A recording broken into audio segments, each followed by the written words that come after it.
Father Michael പനശ്ശേരിലിന്റെ വിയോഗം അറിയുന്നത് ഒരു ഞെട്ടലോടെയും അതിലേറെ ഹൃദയവ്യഥയോടും കൂടിയാണ്. ഞങ്ങൾ 3 പതിറ്റാണ്ട് ഒന്നിച്ച് പ്രവർത്തിച്ചവരാണ്. അതിലൊക്കെ ഞങ്ങൾക്ക് ഇന്നും ഓർമ്മിക്കാനുള്ള ഒത്തിരി നല്ല അനുഭവങ്ങളുമുണ്ട്. 1992 ദൈവം വിചാരിച്ച സമയത്ത് ഞങ്ങൾ അവിചാരിതമായി കണ്ടുമുട്ടിയവരാണ്. ഞാൻ തൊട്ടടുത്ത് തെള്ളകം സ്കൂളിൽ പഠിപ്പിക്കുമ്പോൾ അതിന് തൊട്ടടുത്ത് ഉള്ള ആശ്രമത്തിൽ ഫാദർ മൈക്കിൾ പനശ്ശിക്കൽ എന്ന അച്ഛൻ വന്നിട്ടുണ്ടെന്ന് പറഞ്ഞ് ഞാൻ 85 പരിചയം വെച്ചിരിക്കില്ല. അന്ന് ആ അച്ഛനെ കണ്ടു കളയാം, നല്ലപോലെ പാട്ടെഴുതുന്ന ഒരു അച്ഛനാണ്, അച്ഛൻ എനിക്കത് പരിചയപ്പെടണം പോയി എന്ന് പറഞ്ഞ് ഉച്ച കഴിഞ്ഞ് ലീവ് എടുത്ത് അച്ഛനെ കാണാൻ പോവുകയായിരുന്നു. അച്ഛനെ കണ്ടപ്പോൾ അച്ഛനും പ്രാർത്ഥനയിൽ രാവിലെ ഓർത്തതാണ്, സണ്ണി സ്റ്റീഫനെ ഒന്ന് കാണാൻ ഒരു വഴി ഒരുക്കി തരണമേ എന്ന് ബലിയിൽ ഞാൻ പ്രാർത്ഥിച്ചതാണെന്ന് പറഞ്ഞു. ദൈവം കൊണ്ട് തന്നല്ലോ എന്ന് പറഞ്ഞ് വളരെ സ്നേഹത്തോടെ ഞങ്ങൾ പരസ്പരം ആശ്ലേഷം ചെയ്താണ് അന്ന് ഇരുന്നത്. അന്ന് തൊട്ടടുത്ത വീട്ടിൽ നിന്നൊരു ഹാർമോണിയൊക്കെ വാങ്ങി, അന്ന് ആശ്രമത്തിൽ ഹാർമോണിയില്ല, ഹാർമോണിയൊക്കെ വാങ്ങി ഞങ്ങളവിടെ പ്രാർത്ഥനയോടെ അവിടുത്തെ അകത്തുള്ളൊരു പ്രാർത്ഥനാ മുറിയിലിരുന്നു. അവിടെ ഇരുന്ന് അച്ഛൻ്റെ ഡയറി കൊണ്ടുവന്ന് തുറന്ന് ആദ്യമേ പറഞ്ഞത് ഞാനൊരു കവിത ഇങ്ങനെ ഒരു 8 വരി എഴുതി വെച്ചിട്ടുണ്ട്. 12 വരി ബാക്കിയുള്ളത് എൻ്റെ മനസ്സിലുണ്ട്.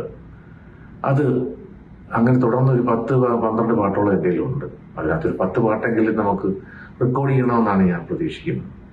അപ്പൊ അതൊന്ന് സംഗീതം ചെയ്യാനാണ് ഞാൻ ഉദ്ദേശിക്കുന്നത്, സണ്ണി സ്റ്റീഫനെ ഉദ്ദേശിക്കുന്നത് പറഞ്ഞു. ഓക്കെ, ആദ്യമേ എന്നോട് പറഞ്ഞ വാക്കാണ് തിരുനാമകീർത്തനം പാടുവാനല്ലെങ്കിൽ നാവെനിക്ക് എന്തിനു നാഥ. ഇതാണ് ഞാൻ കാണുന്നത്.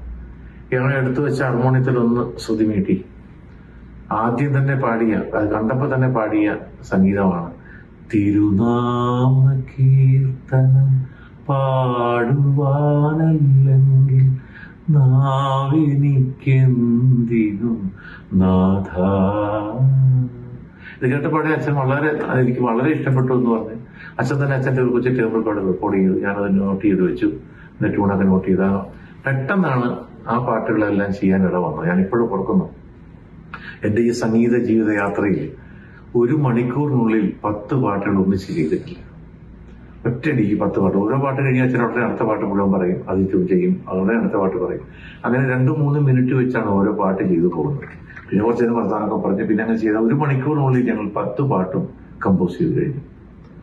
പിന്നീട് അച്ഛൻ്റെ മനസ്സിൽ വന്നു വെച്ചാൽ എനിക്ക് പാട്ടുകളൊക്കെ എനിക്ക് ഒത്തിരി ഇഷ്ടപ്പെട്ടു, പക്ഷെ ഇതൊന്ന് റെക്കോർഡ് ചെയ്യാനുള്ള ഒരു സാമ്പത്തികം എൻ്റെ കയ്യിലില്ല.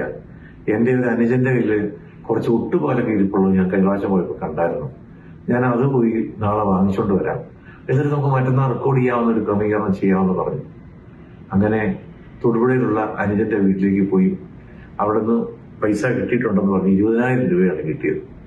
ആ പൈസയായിട്ട് വന്ന് പിറ്റേ ദിവസം റെക്കോർഡിംഗ് സ്റ്റുഡിയോ ബുക്ക് ചെയ്തു. അവിടെ പാട്ടുകാരെല്ലാം വിളിച്ചു. സാന്താ സിസിലിയ എന്ന് പറയുന്ന ഫോർട്ട് കൊച്ചിയിലെ അവിടെ വെച്ചാണ്, സ്റ്റുഡിയോയിൽ വെച്ചാണ് അത് റെക്കോർഡ് ചെയ്യുന്നത്. ആ പാട്ട് റെക്കോർഡ് ചെയ്യുമ്പോൾ ഞാൻ ഓർക്കുന്നു, ഒരു ദിവസം രാവിലെ 9 മണിക്ക് തുടങ്ങി വൈകുന്നേരം 7 മണിക്ക് മുമ്പ് റെക്കോർഡിങ് തീരണം. കാരണം ഞങ്ങളുടെ അതിനുള്ള പൈസയേ ഉള്ളൂ. അത് അങ്ങനെ തന്നെ ഈ ചരിത്ര പ്രസിദ്ധമായി തീർന്ന ഈ പാട്ടുകളൊക്കെയും ദൈവം രൂപപ്പെടുത്തിയതും പാടിയതും ഡയറക്റ്റ് ഓർക്കസ്ട്ര എടുക്കുമ്പോൾ തന്നെ പാട്ടുകാരും പാടുകയാണ്.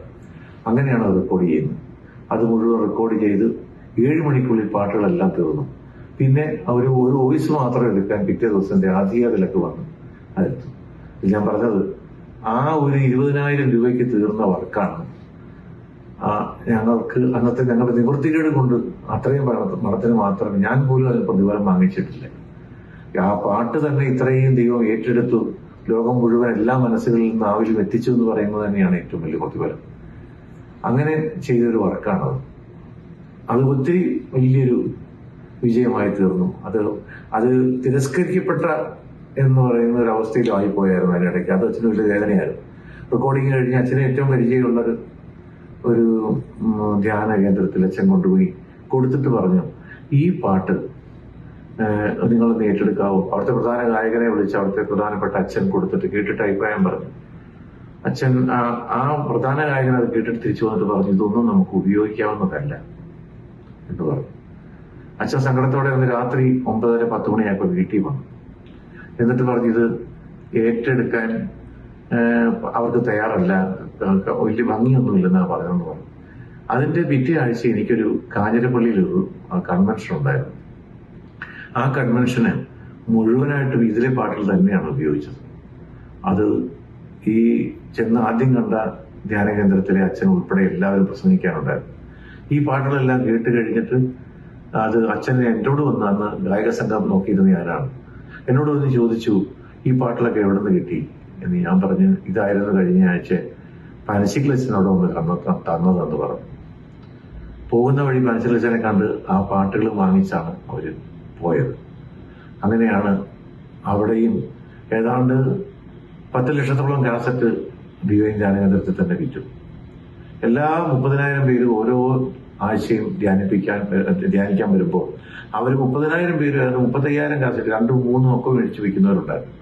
അങ്ങനെ വിറ്റുപോകുകയായിരുന്നു. അതിനിടയ്ക്ക് അച്ഛൻ പറഞ്ഞ് കടകളിലൊക്കെ ഒന്ന് എത്തട്ടെ എന്ന് പറഞ്ഞ് കടകളിൽ എത്തിക്കാനായിട്ട് ജോണി സാഗരിക്കും കൊടുത്തു. കടകളിലൊന്ന് എല്ലായിടത്തും എത്താൻ, എല്ലാവർക്കും ധ്യാനകേന്ദ്രത്തിൽ വന്നാലേ പാട്ടുകൾ വാങ്ങാൻ മാർഗമുള്ളൂ എന്നുള്ള അവസ്ഥ മോശമല്ലേ. അതുകൊണ്ട് ഇവരുടെ തന്നെ ഈ പറയുന്ന വിൻസെൻഷൻ സഭയുടെ തന്നെ നേതൃത്വത്തിലുള്ള ആ പറയുന്ന അവരുടെ മീഡിയയുടേതായിട്ട് ചേർത്ത് വെച്ച ഈ ഗാനങ്ങളെല്ലാം അവർ ഏറ്റെടുത്ത് വിൻസെൻഷൻ മീഡിയ അവിടെ ഇത് ഏറ്റെടുത്തു. അതിന്റെ റൈറ്റൊക്കെ അവർക്കാണ്. അവര് പുറത്ത് കടകളിൽ വിൽക്കാൻ അച്ഛന്റെ ആ സ്വാതന്ത്ര്യത്തിൽ അച്ഛൻ കടകളിൽ എത്താൻ വേണ്ടി അത് കൊടുക്കുകയും കടവഴിയും അത് വലിയ തോതിൽ വിറ്റഴിക്കുകയും ചെയ്തു. കാരണം അത് ഇതുവരെ അവിടെ പുറത്തിറങ്ങിയിട്ടില്ല, മലയാളത്തിൽ പുറത്തിറങ്ങിയിട്ടുള്ള ഏത് സിനിമയേക്കാൾ കൂടുതൽ വിറ്റഴിഞ്ഞ പാട്ടാണ് തിരുനാവായ. ഇന്ന് എന്റെ മനസ്സിലെ ഏറ്റവും വലിയ സന്തോഷം, ലോകത്ത് ഞാൻ പലയിടങ്ങളിലും വേൾഡ് പീസ് മിഷന്റെ പ്രവർത്തനങ്ങളുമായിട്ട് പോകുന്നുണ്ട്. ഈ കണ്ട രാജ്യങ്ങളെല്ലാം ചെല്ലുമ്പോൾ എന്റെ പേര് പോലും കൃത്യമായിട്ട് അറിയാത്തവരുണ്ടെങ്കിലും തിരുനാമകീർത്തനം എന്ന പാട്ട് പറഞ്ഞാൽ അവർക്ക് എന്നെ അറിയാം. അതൊരു വലിയ അഭിമാനമായിട്ടാണ് ഞാൻ കാണുന്നത്. പക്ഷേ ഇതൊരു പാട്ടിൽ നമ്മളെ അറിയുന്നു. അങ്ങനെ ഞങ്ങൾ തമ്മിൽ ഒന്നിച്ച് തിരുനാമകീർത്തനം വോളിയം 1, വോളിയം 2, വോളിയം 3 അങ്ങനെ 3 വോളിയം ഞങ്ങൾ പുറത്തിറക്കി. തുടർന്ന് വേറെയും ഒത്തിരി പാട്ടുകൾ ഞങ്ങൾ ഇറക്കി. ഇന്നും തലമുറയിൽ നിന്ന് തലമുറയിലേക്ക് കൈമാറാൻ പറ്റുന്ന വലിയ ഒരു ധ്യാന ചിന്തകളായിരുന്നു അച്ഛന്റെ പാട്ടുകളെല്ലാം. അത് കൈ കിട്ടുമ്പോൾ തന്നെ ഒരു പ്രത്യേക ആലോചനയൊന്നും ആവശ്യമില്ല, അപ്പൊ തന്നെ ദൈവം അതിനൊരു സംഗീതം തരിക. അങ്ങനെ അതൊക്കെ സംഗീതം നൽകി ഞങ്ങൾ ഒന്നിച്ച് 3 പതിറ്റാണ്ട് ഒരുമിച്ച് പ്രവർത്തിക്കാനും ഇത്രയും ആൾക്കാരുടെ മനസ്സിലെത്തിയ പാട്ടുകൾ ചെയ്യാനും ഒക്കെ ഈ അവസരം കിട്ടിയതാണ് എന്റെ ജീവിതത്തിലെ ഏറ്റവും ഭാഗ്യമായി കാണുന്നത്.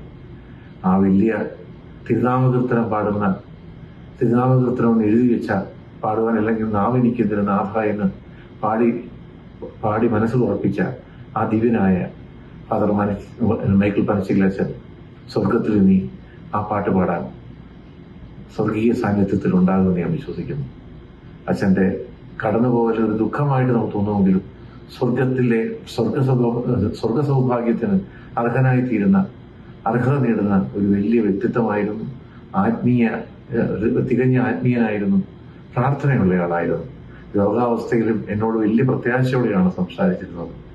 ഒരു 10% എനിക്ക് ഇനി ലിവർ ഉള്ളൂ, അതുകൊണ്ട് ജീവിക്കാൻ കഴിയുമെന്നൊക്കെ ഡോക്ടർ പറയുന്നത്. എന്തായാലും ദൈവത്തിന്റെ ഇഷ്ടം നിറവേറട്ടെ എന്ന് പറഞ്ഞു.